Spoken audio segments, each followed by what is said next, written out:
Welcome back to Everything Manila. My name is Althea. I'm Francis. Penny. And today we will be doing the part 2 of how to get hired from a hiring manager's perspective. If you haven't watched in part 1, we'll put a card right here. Here. Or also put a link in the description box. Exactly. And of course, if you haven't joined the Evrythng Manila family yet, please make sure to click the subscribe button and click on the bell notification so that you will be notified whenever we come up with new videos. And so far, I have nothing else left to say, so let's go!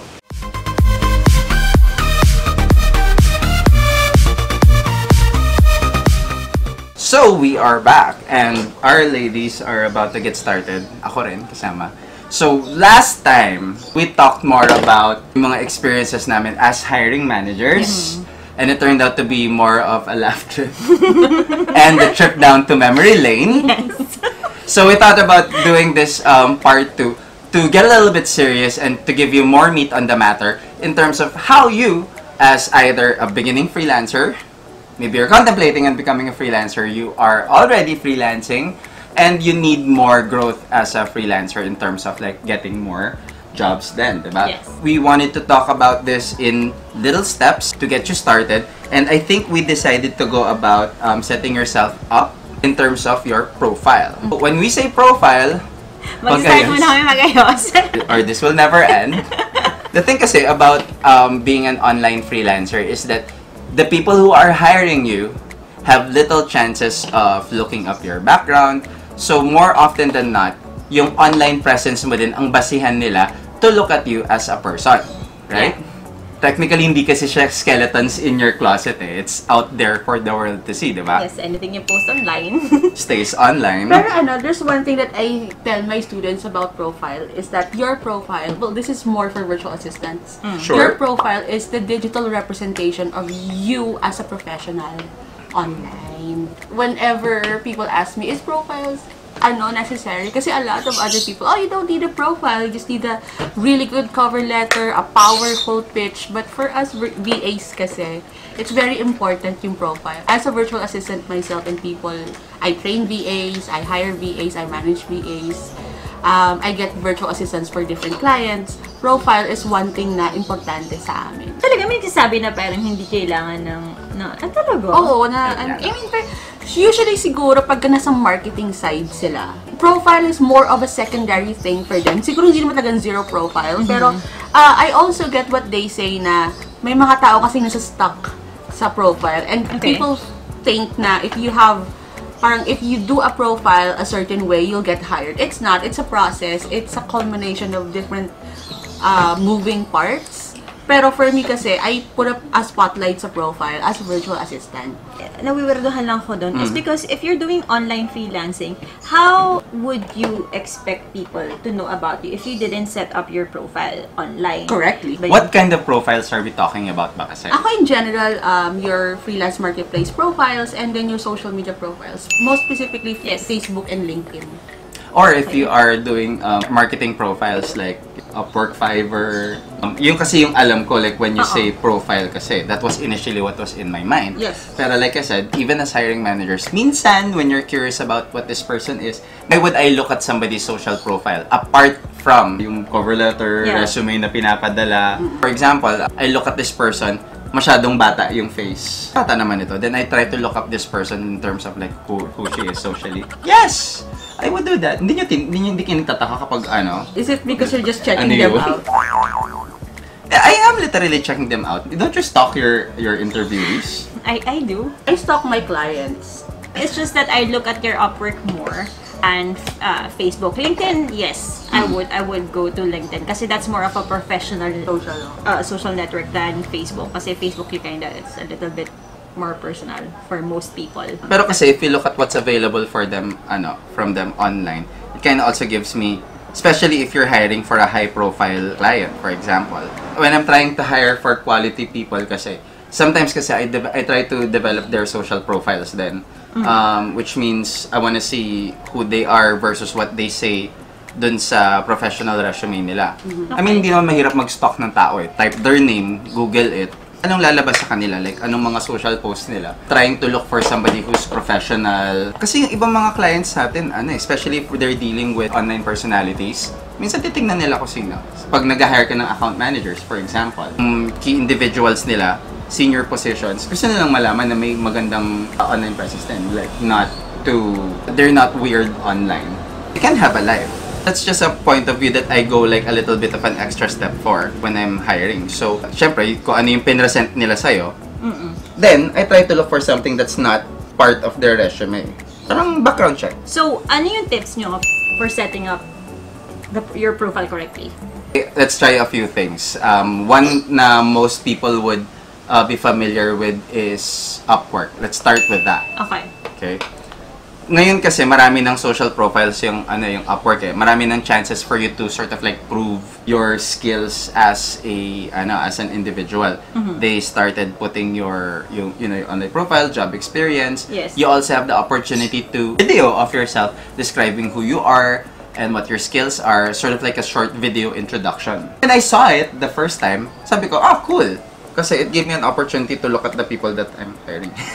Yes. So when looking at Upwork applicants, diba? May list ka na applicants, you go through them. Ano ba yung tinitingnan nyo sa profiles nila? Unang-una yung tinitingnan sa profiles nila? Ako, I look at 3 things. I look at the profile picture, I look at the title, and I look at the overview. Background, educational background, previous jobs doesn't concern me as much. I'd hardly look at educational background unless it's part of the Unless makita kong galing sila sa Harvard, mga ganun. Ako, I go straight for the feedback. The Upwork profile. I go straight for the feedback kasi although, okay, there are some mababait lang talaga na clients that they will give you, 4 stars, 5 stars, kahit na hindi naman ganun sila kasatisfied sa, kasi it happens. Some sort of proof, social proof, na kung ano yung performance. Yes, yung testimonials. I go for that before pa yung overview. Pero ikaw, Tay, why do you look at the profile picture?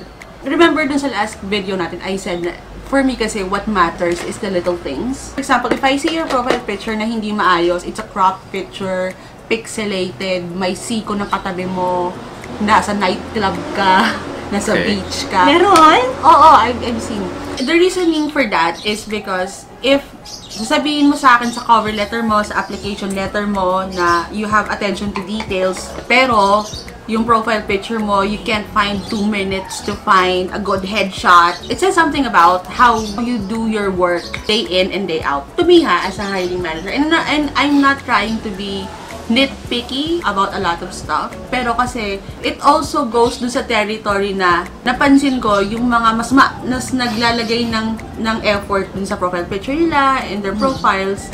When you get them in action, mas okay sila. Compared doon sa ang galing ng sa interview, ang ganda lang ng pagkakagawa ng cover letter, but in action, di sila ganun ka attentive, di sila ganun ka thorough. Kasi it's easy to say that you are, but your actions will speak much louder than Yes. Kahit sa akin, profile photos really do say a lot about how you personally... Tayo sa age na hindi mo na kailangang pumunta sa Great Image para magpakuha ng studio photo. You don't even have to do that now. Any decent camera will do the trick. Just a good headshot from dito hanggang chest area. Yun lang. Ang tinitingnan mo sa Upwork profile? So, profile, title, how do they title themselves as a professional? Veer away ako ng konti sa Upwork. Sometimes kasi, I see their profile sa LinkedIn. Tapos yung title nila, instead of their professional designation is open for job. Looking for a job. Di ba pag nag-send sa'yo ng send request, profile, pangalan, and then yung parang professional designation. Pwede mo na ilagay virtual assistant. Ayoko nakakita ng freelancer. Kind of freelancer are you? Always think of making it easy for the hiring manager to find out who you are. If papahirapan mo ako na, sino ba to na ginagawa nito, I'm probably not gonna hire you. How about you? Ano yung una mong tinitingnan sa profile? Sa profile, title. Kinda good to see na apart from, kunyari, customer service, what else are you? Are you copywriter, editor? Do you know a bit of Photoshop? I mean, not required, obviously, pero if you list it down as your skills, I would probably like to know a little bit more about what you can do. If you do social media, apart from answering calls, chats, and is there really a point to focus on your core strength kita ko ano yung core strength mo, at the same time, nakalist down yung other skills mo, which a company may need. Especially nga kapag startups, they're some of the more challenging roles kasi not only do they need one job, they always say there's a lot of avenue for growth. Mostly because a lot of people there need to wear different hats all the time. So, put it there. Pero at the same time, babalik ako dun sa core strength nila in terms of say their customer service, pero like grammar-wise. Or at least be very honest. Like if you put that you are near native, I need to hear a near native diction. I need to hear that you can speak, close to native. Ang difference lang naman ng near native sa native speaker is, there's a lot of colloquialisms. Pero a lot of times, yung sa atin kasi, neutral ka magsalita, okay yun. Kasi it's actually good for customer service na that you're not too southern, that you're not too New Yorker. Hindi, I would try dun sa part na ilalagay mo dun yung other skill sets mo. Kasi if you have watched yung part 1 din, I did say there that I'm also looking at yung sa gap ko sa team. And then kung ano yung kita ko na kulang sa team. Like for example, I'm actually hiring for a CS person, pero I want to bring our team to the next level. So if you have training experience and I'm looking for someone who medyo kulang-kulang kami sa training at kailangan ko i-level up yung training namin at nilagay mo yun sa profile mo, I would consider you more than the others. Kami kasi experience namin, a lot of it is startup companies. And actually, most people in Upwork nag-outsource. Most of them are actually startups or small businesses are trying to break through. So, yung multiple hats, talagang naghahanap sila ng ganun. If you list down all of your assets, mas may chance din na mas mag-up yung profile mo for me. Yep. Have you said something about LinkedIn already? Not yet. Ako, I would say kasi, LinkedIn kasi is business to business. LinkedIn is its own monster. Yes. A lot of people kasi would find it easier to network sa marketplace like Upwork kasi you only need to worry about building your reputation. Sa LinkedIn kasi, sort of like a resume in itself. How you present yourself sa community, the kind of connections that you do, how you react to influencers, content that you churn out, the groups that you join, says a lot about that then. Pero, yun nga, kailangan malinis yung Upwork, yung LinkedIn profile mo eh. So when they say na malinis yung LinkedIn profile mo, there are a lot of links in Google that will tell you how to optimize your LinkedIn profile. Start with that. Start with that. And then, yung sinabi nga kanina, list down all of the things, lahat ng ginawa mo for a specific company, list it down, lahat ng tasks mo, lahat ng naging responsibilities mo.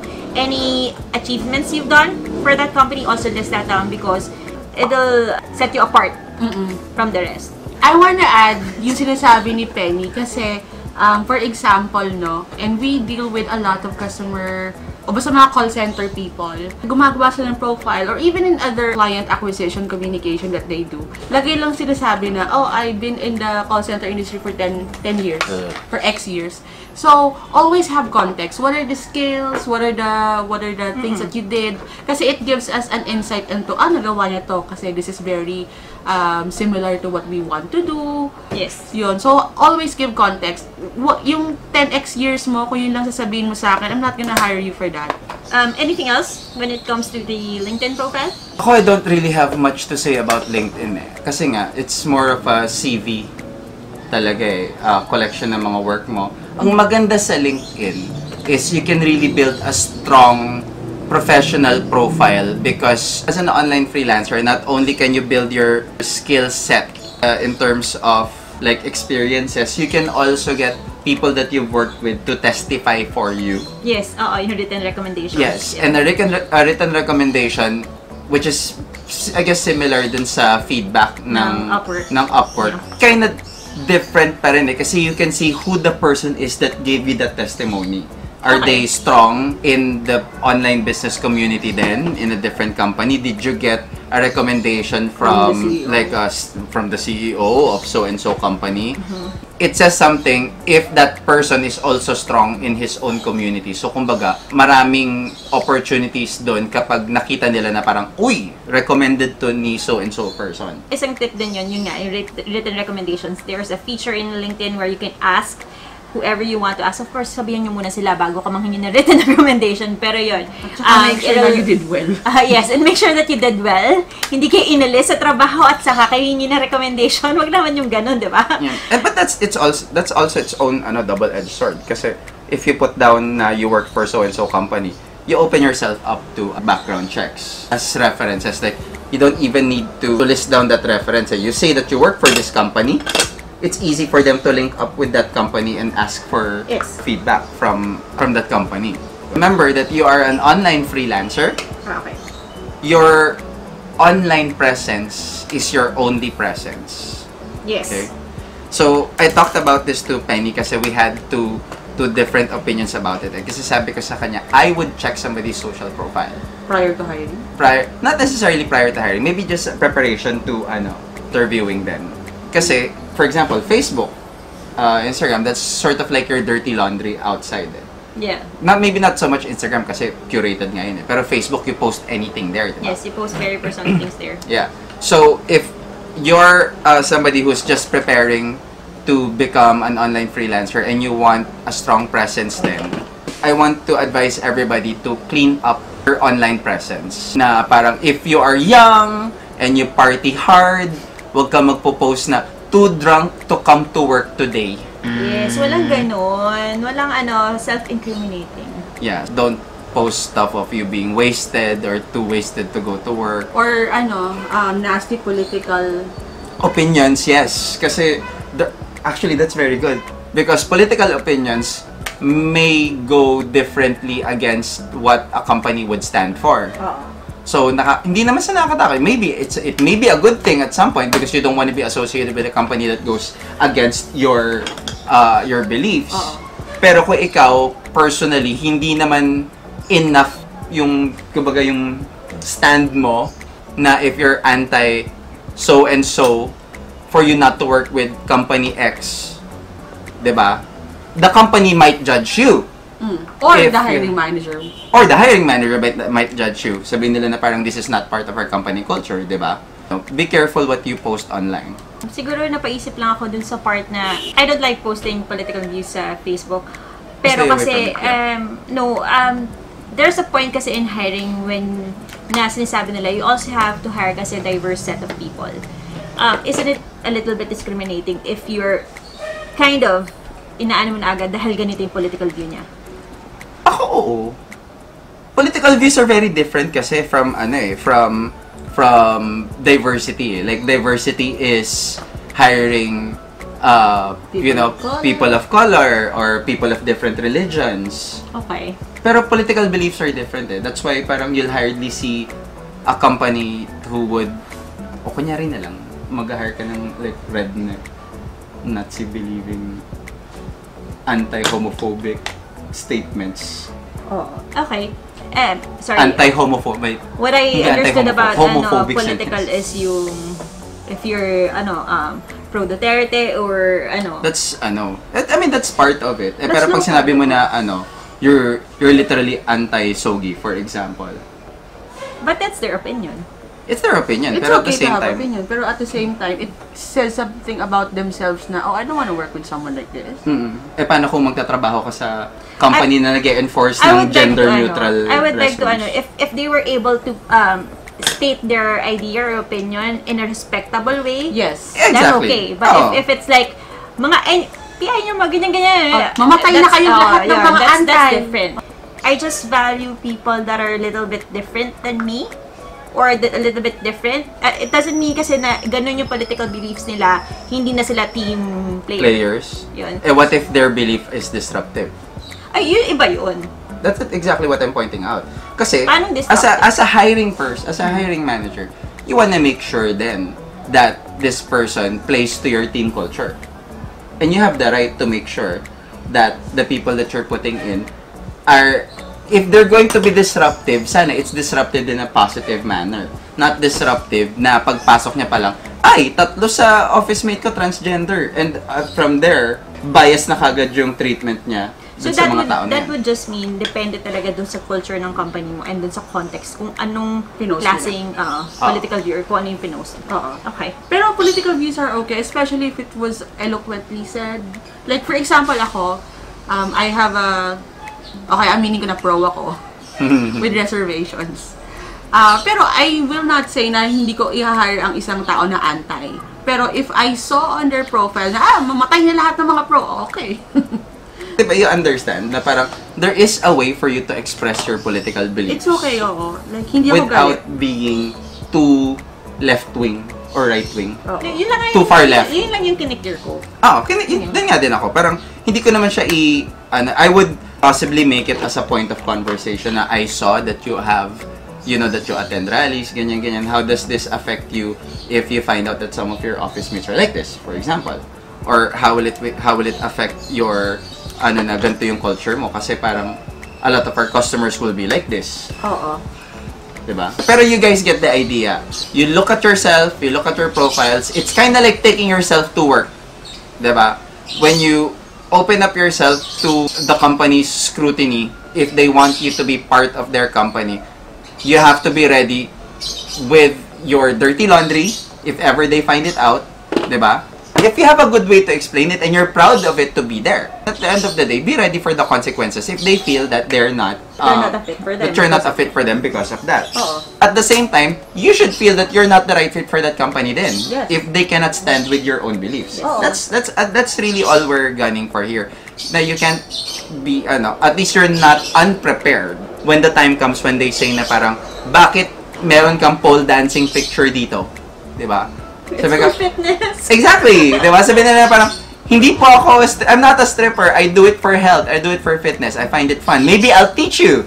Diba? Pero gets mo, hindi ka, that you're not caught unprepared. Like, bakit ka may mga topless pictures? Mainit po kasi sa Pilipinas. Most of the time, topless po kami. Gets nyo? So, next step. So you see a job post, you think that you're a fit for them, you cleaned up your act sa social profiles mo, sa Upwork profile mo, Fiverr, whatever your marketplace you're part of. You send in an application. What about your cover letters? Ano yung mga tips na mabibigay nyo? Sabihin ko lang ngayon ang dami-daming mga coaches at ang dami-daming mga gurus na sinusubukang i-elevate ang cover letter. Let's talk check yourself out, girl. Check your lipstick before you come for me. But to make sure, cover letters are meant to highlight your own skills. Okay? Yes. Cover letters are interesting in its own right. But yes, there is a point where you have to compete with probably 100 other cover letters, and how do you stand out? There are ways to stand out tastefully, and there are tactless ways to stand out sa cover letter. Now, what is a cover letter? Sa cover letter, this is your resume. Diba? A standard CV only contains your strength core skills, background, references, work experience. The cover letter is intended for you to make your opening plea to be part of the company. Yes. It tells us who you are, a little bit about your personality in the way that you would like present. to hire you. Why we would like to hire you. So, how do you put that into so many paragraphs? Number 1, TLDR. Don't make it too long for us to read. That's the first thing. Even before the content, if I see that it's 8 paragraphs, please, I did not need your life story. I think sometimes din kasi some people try to impress hiring managers too much sa cover letter nila, that they try to use highfalutin words that do not make sense. Write in the most simplest terms. Yes. Na maintindihan ng Na 5th grader. na maintindihan ng 5th grader, not because 5th grader yung hiring manager, pero that's the universal way of, yung pinaka-baseline na mapasok at maintindihan ka. Yun yun. Pero kasi sometimes kasi, people will write it like that, and then go to the thesaurus, find the synonyms for those words, and then choose replace the it. most difficult sounding word. It's not impressive. impressing us, guys. Oo. It's not. Kasi mahalata. It only tells us that you use the thesaurus. Yeah. Kasi ang writing, diba, may rhythm siya eh. Basta maririnig mo siya kung parang ginamitan lang to, hindi niya talaga alam yung pinaka-word na kailangan niyang sabihin. Yun yung isang ko lang sa cover letters. Totoo yun, huwag naman masyadong mahaba. Kasi hindi ko rin babasahin yung masyadong mahaba. Take note guys, babasahin ko siya, but only to find out. I will hate it, but I will read it. So, don't discount the fact that, I might not. But there is a certain way to write, much in the same way for writers, that you can engage them, yung kumbaga yung flow ng cover letter mo, in why I should keep reading until the last word. Ako, I have a very specific way na I tell my students to do their cover letter. It's number one, kasi what people do is they waste the first paragraph or the first few lines. Ayun yung mga, dear hiring...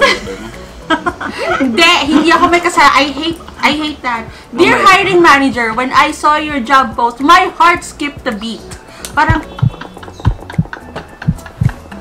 meron ka bang sakit sa puso? And then you get like, so out of 20 people that would send you a cover letter, parang 11 of them would have that. The same exact Yes. line. Pero kasi, ito and this is a very specific tip for Upwork. Whenever you post sa client side or sa hiring manager side, whenever we post a job post on Upwork or on any other platform, we get the applications. It is on a dashboard. Tapos makikita mo yung name ng nag-a-apply. And then the first thing that you'll see is the first 2 lines, 1 to 2 lines nung cover letter nila. Imagine there's 50 of those. So, kung yung hiring manager nag-browse through, tapos puro lang, hi, dear hiring manager, dear hiring manager, dear hiring manager. So, I tell my students na the first line of your cover letter should be yung pinaka-powerful line ng cover letter mo. Kasi, imagine kapag ka nag-browse ka, tapos, may magandang line doon, you will open that, application first. So, what I tell them is, read the job ad, because people forget to read. They think that they have to send generic cover letters. Don't do that. Never, ever, ever. If you paid for your cover letter, mangin ka ng refund. So the first line is all about what they need sa job, what you understood about the job. For example, job posting is customer service or technical support. So what you understood about the job as a whole, gawin mo siyang, hi, if you need someone who can, and then kung ano yung kailangan ng job ad, like, who can take in calls and has good or excellent English skills, I would like to be considered. Although I will say that there was this one time na I did not hate this one cover letter. Kasi may tamang paggamit Pinapreface ko to.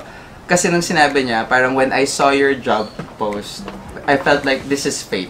Sabi niya ganun. Okay. And I didn't hate it.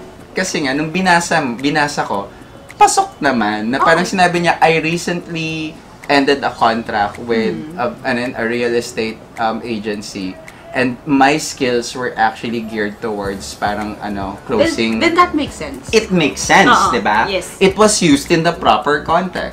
May then supportive evidence kung bakit And fake I actually yun. like that. Parang I get your point kasi what they're saying is, and this is very creative, na they saw your job post and it's serendipitous. Yes. Na there was that this is the exact time, or parang sinabi niya na parang haven't been searching for a job for a while, but when I open it, this is really fit for my skills.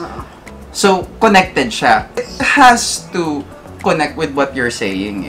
If it's too generic, you do not deserve the job that you're applying for. Whenever you want to create a cover letter, you create a cover letter for the job ad. Yes. Tailor fit for the job ad. Yes, please. Galit na galit siya sa akin. Hindi, galit talaga ako, promise. Kasi, I mean, just looking at yung mga pumapasok na applications, sometimes, okay, kasi ayaw mo rin naman mag-waste ng time. You wanna be in there as soon as possible para matingnan agad yung resume mo ng hiring manager. You use a generic cover letter. Pero nakalimutan mo palitan kung para sa ang posisyon. Job post is for support, pero ang nilagay mo doon, BA. If you are going to use it, or at least if you think you would just want to save time para lang makapag-submit ka agad ng resume mo or ng application mo, then do several versions and then that use fit your skills. Yes. This is my golden rule in sending cover letters or sending an application. Create your application or create your cover letter as if it's the last thing you'll ever do. And then once you've sent that, forget about it. Why?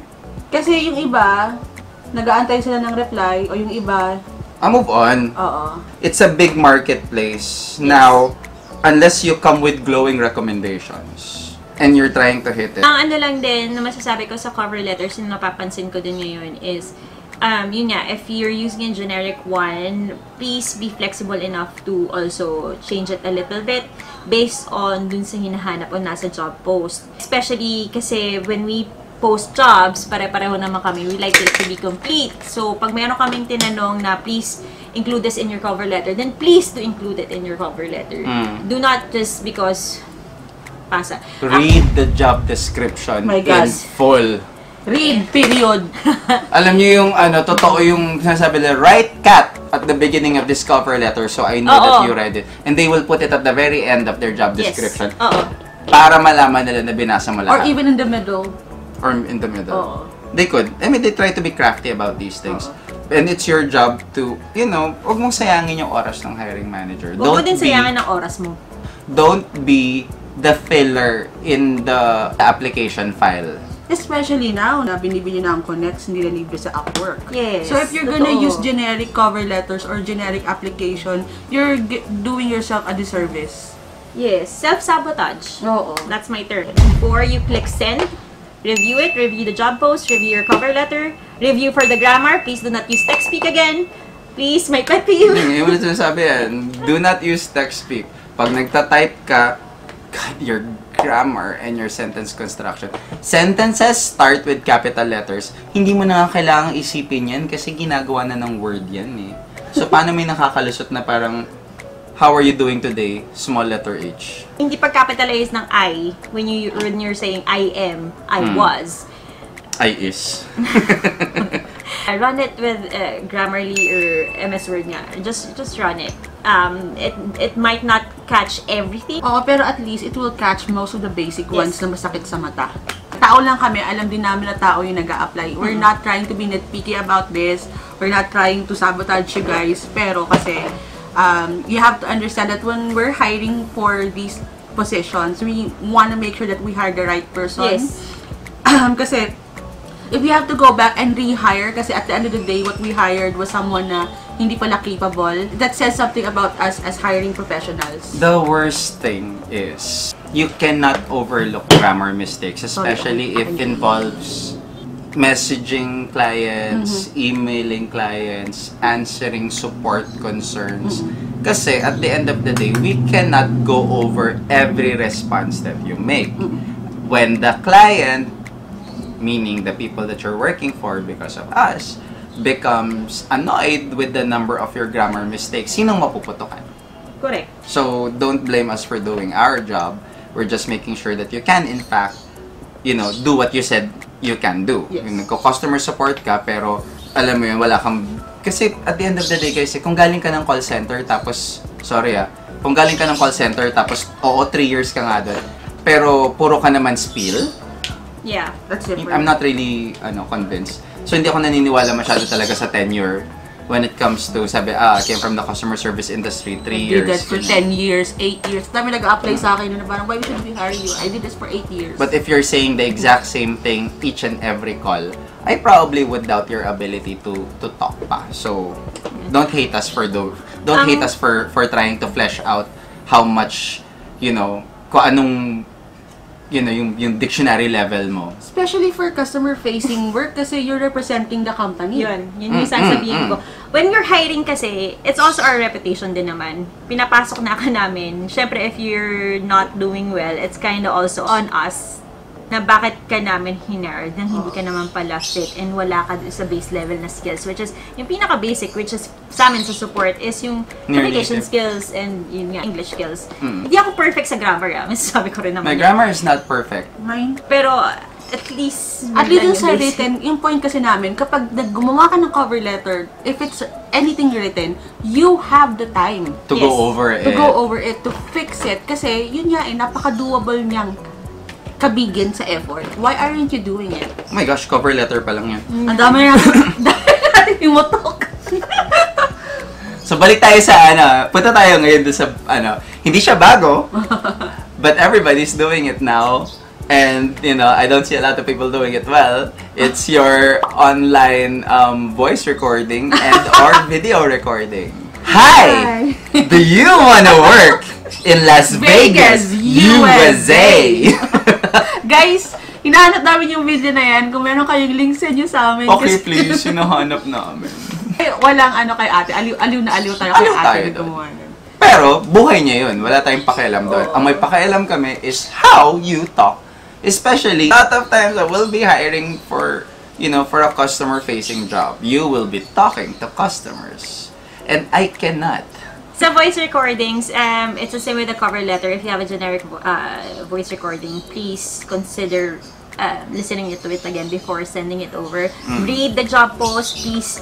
Read the job post. If I tell you na send a voice recording and tell me why you're fit for this job, don't say na kung ano-ano lang dun sa alam mo ba, may voice recording pa nga ano na parang it was a script. Parang, hi, I'm Keme. Are you trying to find a home and ganyan-ganyan? Really? Oo, may voice recordings. Pwede ba yan? Wait, ganito ba yan? Hi, my name is Francis. Your search for the perfect customer service agent ends here. I would hire someone who would do that. Well, I did it well. Video recordings. Listen to yourself and listen to how the word is said. Do you know that most words, even if you're not familiar with them, can be Googled for the right way to pronounce it? So please, if you're gonna record yourself and you're going to say, I'm very familiar with Google Sheets. Yeah. I don't care about your Google Sheets. Yeah. I really don't. Guys, listen to your voice recording. Like, bro. Okay, I will be very nice about this. Sometimes kasi some people don't know na they're saying it incorrectly. Of course, that's the problem. But remember, according to and this comes through with a lot of personality development trainings. The worst thing that you can be is to not know something and be ignorant about it. Okay? So, if you're not near native or a native English speaker and you do not know that, you have a problem. The thing is, if you acknowledge that your grammar is not perfect, like we do, then we're consistently double-checking, triple-checking our grammar. PNF deficiencies are very prevalent. It's easy. Lalo na kapag nagta-transliterate ka, nag-iisip ka sa Tagalog, tapos ini-English mo. Yes. The better thing is to think in English than, say it in English. But if you cannot, and then you need to transliterate, you need to listen to what you're saying. And I would say have someone else hear your voice recording. Have your friends. If you have a friend that's a grammar Nazi, have them listen to your voice recording. At huwag ka ma-offend kapag pinoint out nila. Na-offend kasi tayo. Yun, friend. Kasi tandaan nyo, they're doing it out of love. Alam mo yun, kapag ako ginagawa ko siya both. Totoo lang sa Facebook. Minsan, I would privately message someone. If they say something, if they use the wrong word, I'd message them privately and then say, mali yung word. Ng mga writer friends ko, I'm actually happy kapag na yun akong ginawang long po sa friend ko lang ng S dito, verb yan, ganyan. Ay, thank you tapos edit ko. Hindi ako nakagalit, thankful pa ako. Kasi I'd rather na mapahiya ako sa kanila and be corrected than pagtawanan ka lang in secret. What about video recording? Sige. So going back to video recordings, the best way to get your attention, to get our attention, a hiring manager's attention rather, is to have a script and then go from there. When I say script, I don't mean read from the script. You go with number 1, outlines. If you can survive with having an outline, go for it. If you need to write it down and then sort of like memorize it, that's fine then. The trick is to make it look like it's flowing naturally. Yeah, it's spontaneous. Okay? And spontaneous. And then be very concise. What are you trying to say? Why are you trying to say what you're trying to say? And how is it supposed to get their attention? So for example, if I were going to do a video recording, hello everybody, my name is Francis Edward Ginto. I am 13 years old and I have been working in the customer service industry for close to 10 years, having been doing outbound calls, inbound support. I have done real estate VA and mostly software as a service. My core strengths lie in, that I'm hardworking, that I am very organized, I communicate well with my clients, very well versed with dealing with different kinds of people and personalities. I am very likable. I talk a lot, apparently. I can talk more than the weather. Please do not transcribe this and use whatever you just said. But that was Mamaya, really yun, good. puro yun yung marinig ko sa It was really good though. Yeah, it was good. Pero naman, baka naman madaming gumayun at yun lang din. No, but it's just sort of an example. Kasi, and then you move, and then you follow through with the reason why I want to apply with your company is because, you know, I've recently been out of work or I am moving from one industry to another, and I saw your job post, and you know, my heart skipped a beat. Sabi sa akin yun talaga, i-message ko na, go see a doctor. But you get the general idea. You keep it short, sweet, and concise, and at the end of the day, go over the recording, listen to the words that you're saying. If you feel that they're not being said right, Google the word, listen to the recording. Wala na kasing excuse ngayon of not knowing things with the advent of the internet. Di na kasi yun, guys. Interviews! Yay! We have touched on this heavily on the first part, but I don't know if we've ever really, you know, sort of like broken it down into how you're going to handle it. I do want to break it down. Yeah. So when it comes to preparing for your interview, I would say, number one, diba? Come to be prepared at least 30 minutes before the interview. Be dressed. I'm not asking you to put on a suit. I'm not asking you to put on a tie. I am asking you to be decent. Casual is okay. Yes. And I guess this is for me, I think the level of preparation is sort of like, lalo na kapag when you're hiring for the key position, or malaki yung, yung, alam mo, you wanna show them that you're worth what they're going to pay you. Pero ito lang in terms of interviews and anything business connected, it's better to be a little overdressed Rather than underdressed. Underdressed. Yung electric fan, kung hindi mo kayang patayin, itutok mo sa paa mo. Hindi sa headset mo. Hindi mo alam yung parang may ganun tunog sa... Sakit. So, parang nasa wind tunnel. Yes. Please do a little bit of research about the company that you're applying for. If you don't know what the company is or what the nature of the company is, because that is a lot of times ganun lang, walang binigay na information. Be ready with your list of core strengths, and then at the beginning of the interview, feel free to ask what the name of the company is and what you do. Parang sometimes kasi they will walk you through it and what they are and why you're a great fit, diba? But the point is, I will hate you if you appear unprepared. Kailangan mo ba naka-red lips? Why not? Diba? Pero hindi, it's not the determining factor of you getting hired, but it does so much for how the interview is going to go. Ako, yung pagiging monotone during the interview, yung bang I have a question, answer siya. I have a question, answer siya. And the ratio for me, the golden ratio for me, if an interview went well, is 70-30. Interviewer is 30% and 70% yung client. One thing that they think about, and I understand that you want more, kasi we talked about it in the previous video, but you understand that you're hiring more for customer service and technical support. So, communication is very important. But here, for freelancers na hindi naman customer-facing, or for virtual assistants, I tell them that 70-30 is my golden ratio in terms of interview. Why? Because if you get the person talking about their company, alam niya yung mga new moms. Kapag tinanong mo sila, kahit hindi new moms, so may baby sila, ganyan, you ask them about their kid. Kamusta na yung baby mo? Ito yung picture niya nung nakapikit siya. Ito yung picture niya naka-dilat yung mata niya. Ito yung picture niya naka-blue, naka-pink. So you're saying it's the ability of the interviewee to engage the the client. Pero kasi may din yan It's may basis din yan sa psychology na if you get someone to actually talk about themselves and you ask questions about it, the more that they will like you. Very true. I get what you're saying. Pero at the same time nga kasi, you wanna hold up your 30% na parang get me to want to talk. I think that's what you're saying. Yes. Kasi at the end of the day, it's kind of like a date.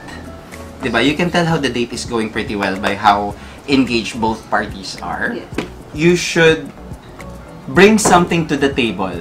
The most important part is you don't really have to make up but don't run out of words to say. I mean, turn your everyday experience into something interesting for the client to for you to engage with the client. Na parang when they say, so how did your day go? Oh, well, you know what? I went shopping today and, I found this really interesting fruit. It's called the mango. I don't know if you've heard of it. Diba? Parang stupid conversation, pero at least you're trying.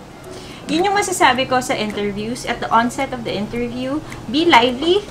Okay yung parang, hi, good morning. You try to establish rapport agad. Of course, tama naman si Thea. Tayo kasi we're hiring for customer support. So, andun yung... We need to hear them talk more. We have to hear them talk more, and also yung parang...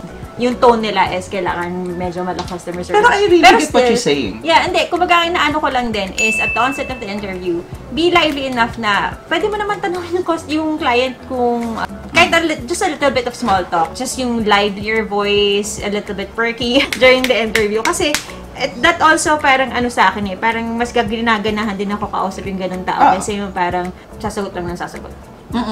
At saka one thing that I do, especially if I know that this is the client that I want to close, and remember, I close bigger projects.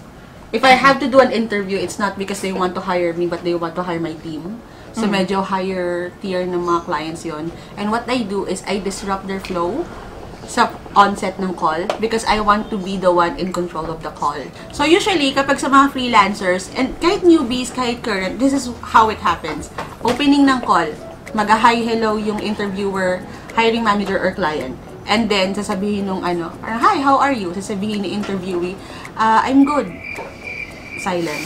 Which is what I hate. Tapos kasi and that's the cue for the interviewer na okay, so this is how we're gonna do this interview, blah blah blah, and then questions. What I do is this: hi, how are you? Yeah, I'm good. Wait, before we start this call, I want to thank you for your time. I know you're a busy person, but thank you for taking the time off to do this interview with me. And then, do you have questions for me? And it seems a little walang kwenta kasi I just added an unnecessary step. Pero I see what you're doing. You see what I'm doing. They don't, di ba?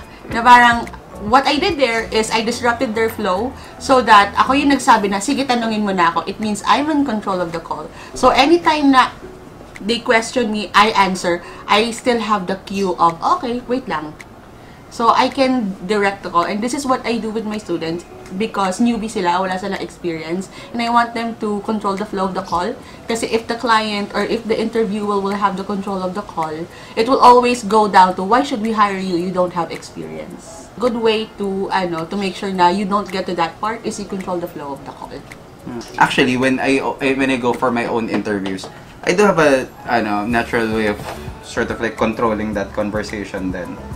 Which is good because it aligns perfectly with what you said. It's natural for you. No, I mean, that's why I see what you're saying when you explained it into a tip, a hack for people to do. Kasi when you do that, it tells them that you have a take charge sort of personality, which is again, I do remember saying that the first time na parang, take charge of the call. I will appreciate that more. Alam niyo yung interviewers would have a set of questions. Yeah. Dadaan siya dun sa list ng questions. Sabi niya, okay, so let's move on to this question. Oh, wait. I haven't asked this yet, but nasagot mo na. So we don't need to go over this. You already answered it. Oh, not this one too. Oh, not this one. Oh, we're done. Diba? It provides them with something na parang, okay, this person knew what this interview flow is going to be like. And trust me, they will appreciate that. Pagdating dun sa point na when they ask you, alam niyo yung proverbial na why should we hire you? It's either one of two things. One, kasi wala na silang matanong. It's a last-ditch attempt to squeeze something more out of this conversation. Na trust me, if it's going there, it's the way that they ask the question. Na parang, okay, well, I just have to ask this. Why should we hire you?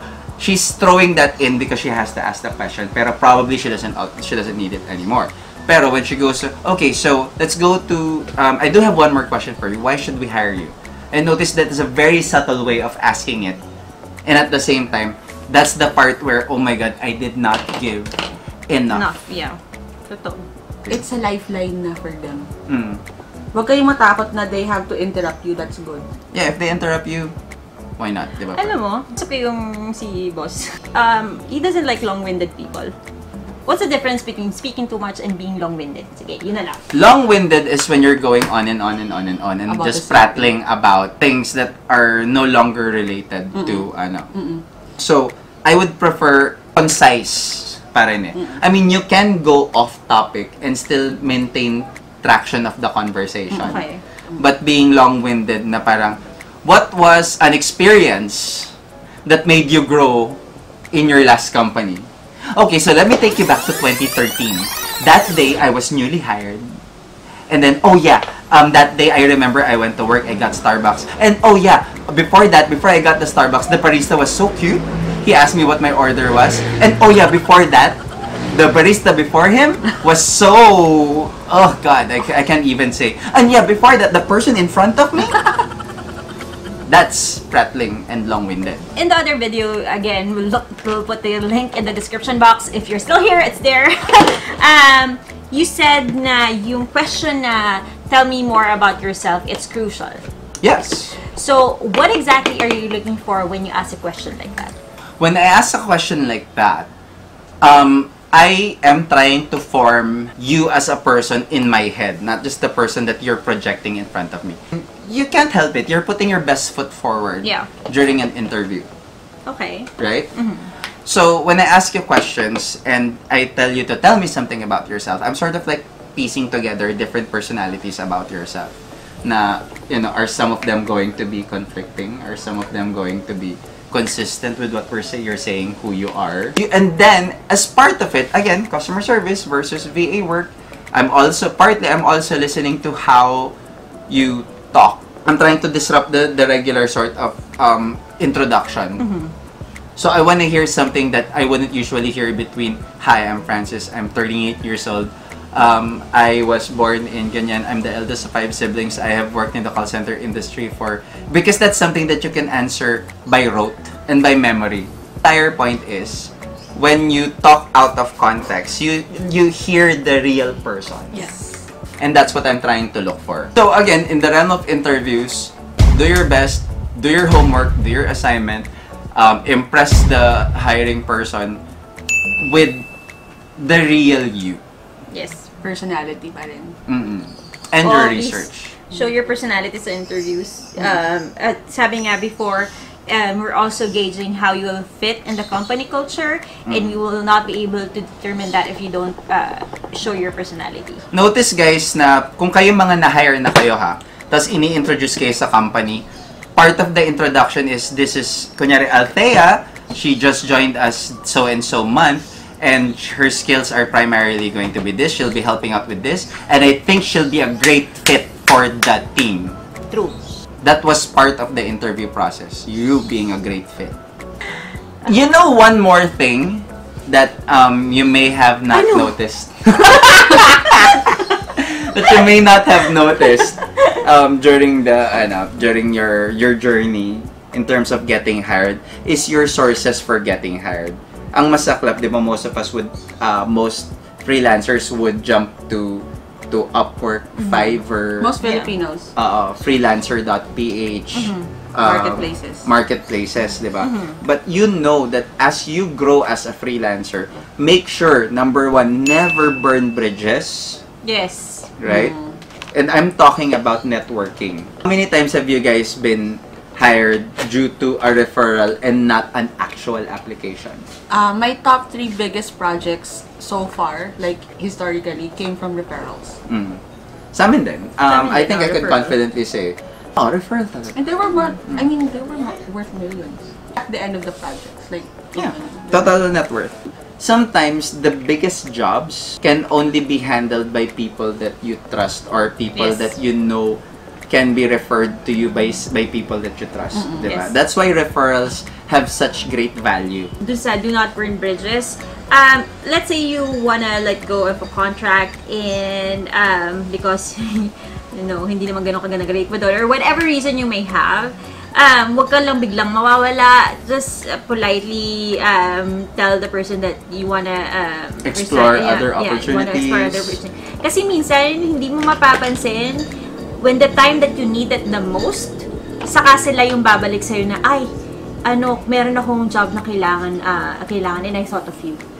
speaking of networks, hindi lang freelancers ang may networks. Even clients. So, what if you burn this bridge? Tapos, nag-a-apply ka pala dun sa isang pal niya na client. Tapos sabi, ay, kilala ko yung freelancer na yan. O, di na. Diba? It happens. And then also yung sinasabi niya regarding networking, when you're in a company and you get the privilege to actually be able to interact with the people inside that company, may it be like fellow Filipinos or other like Americans or other from other countries, please do talk to them. Well, one, it'll make you enjoy your work more. And two, provide some variety from the regular ho-hum of your work. And secondly, doon manggagaling your referrals.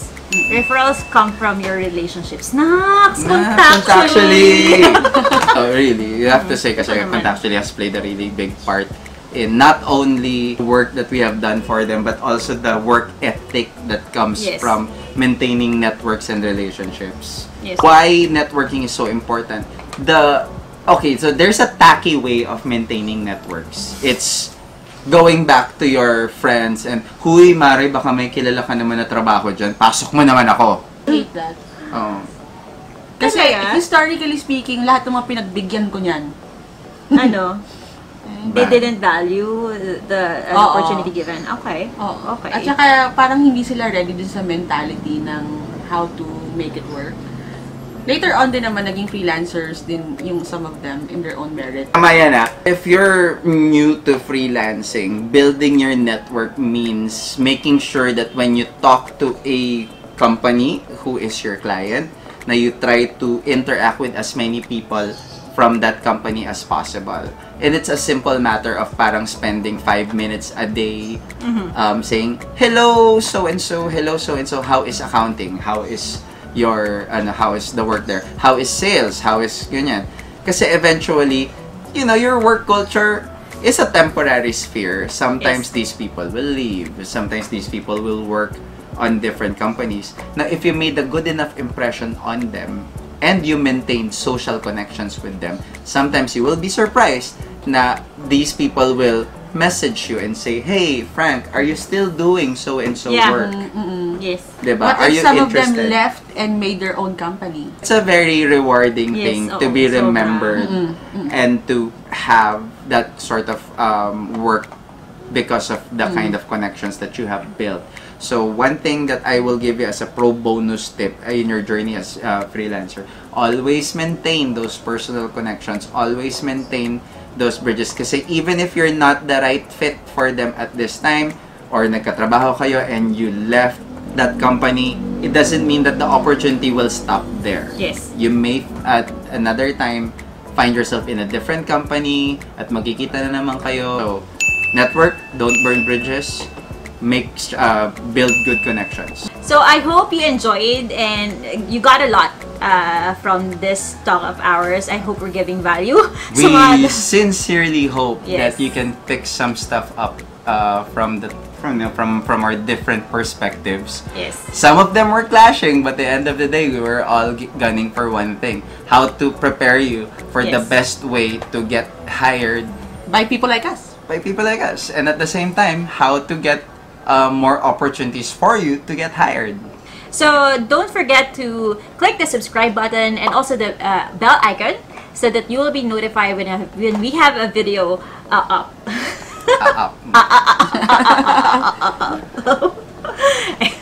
And we do thank you so much for watching. Thank you for joining the Evrythng Manila family. My name is Francis. Penny. Althea. And to say us goodbye. Bye.